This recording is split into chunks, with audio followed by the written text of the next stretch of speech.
Today's lesson is on nuclear chemistry. This is the third part of a three-part series on different kinds of radioactive decay. Today, though, we're going to be looking at beta decay in particular. What I'd like to do right now, before we do anything else, is talk about some generalities of beta decay.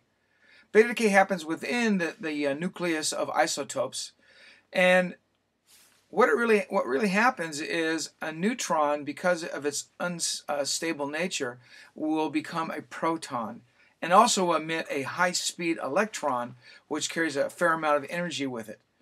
And as it does that, that electron is referred to as a beta particle, or sometimes this is called beta minus decay. We'll get to it in just a moment. But as it does that, one of the things we're going to take a look at is this chart. It's basically the number of neutrons versus the number of protons in the nuclei of an isotope.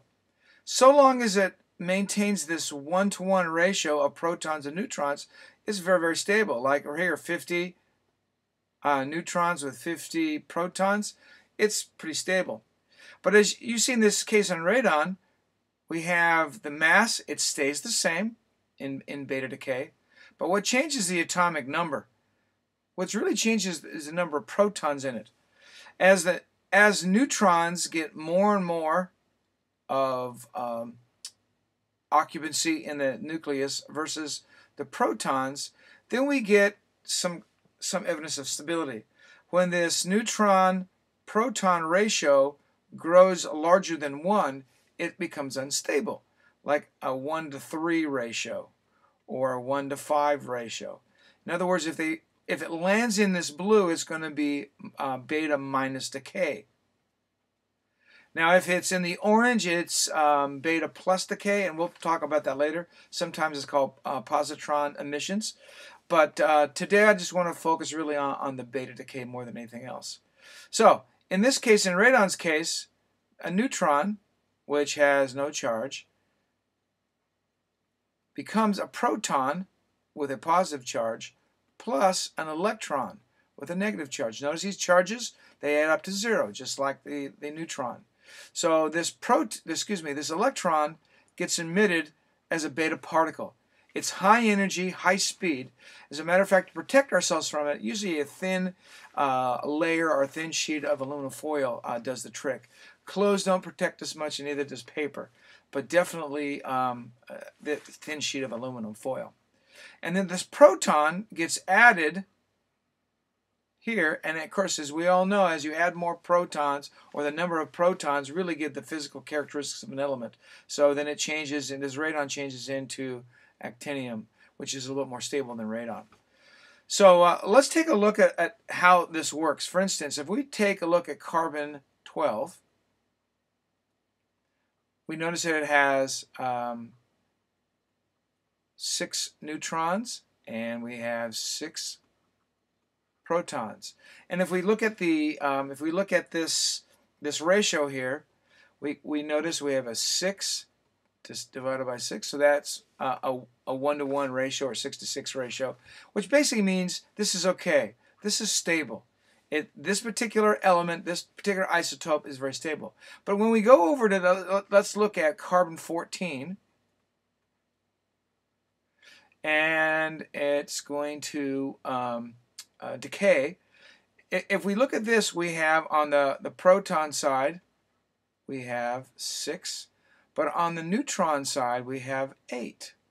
And when we do that, that's a 8-to-6, or 1.33, I believe it is, ratio, which means this isn't stable, so it's going to decay. And when it does decay, this is going to be changed. One of the neutrons is going to be changed to a proton. And of course, the mass stays the same. If we look that up in the periodic table, it's going to change into a nitrogen, which again, if we take a look at the neutrons and protons, we have 7 of those, of the protons, and we subtract the mass from that. It has 7 neutrons, so it's a 1-to-1 or just a 1 ratio. So again, this one is stable. So As you can see in this, it's a ratio between the neutrons and the protons.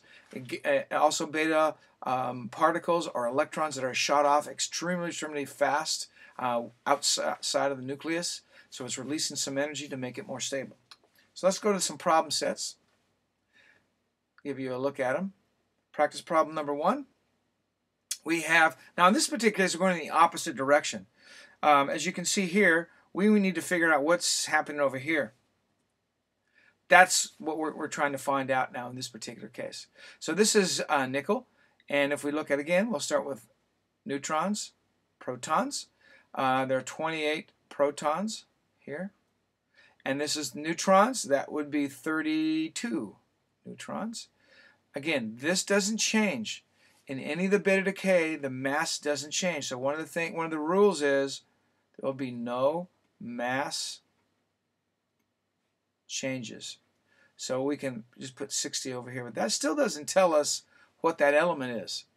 But again, if we look at this as 28, remember, of whatever this is, it's going to decay, and we're going to get a neutron changing into a proton plus an electron. This proton is added to this right here. So in order for whatever this is, and we're going in this direction, we're going to always add a, it's going to be a proton plus 1, because we're adding in this direction. If we're going in this direction, we're going to take away a proton. So in this case, it would be 27. So one of the rules is when we're looking off going from left to right, we're going to take a proton and add it. When we're going the other direction, right to left, we're going to take a proton away. And this is the case here. We're going to take one away, and that's how we got 27. So what is, okay, let's go ahead and erase that. We have 60, have 27, and we take a look at 27, and that's cobalt. So the element that we're looking for here is going to be cobalt.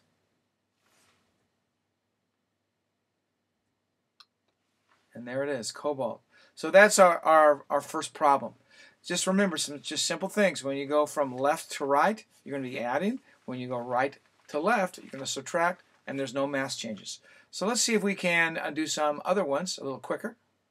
Here's problem set number 2. All right, what we're looking at here is potassium.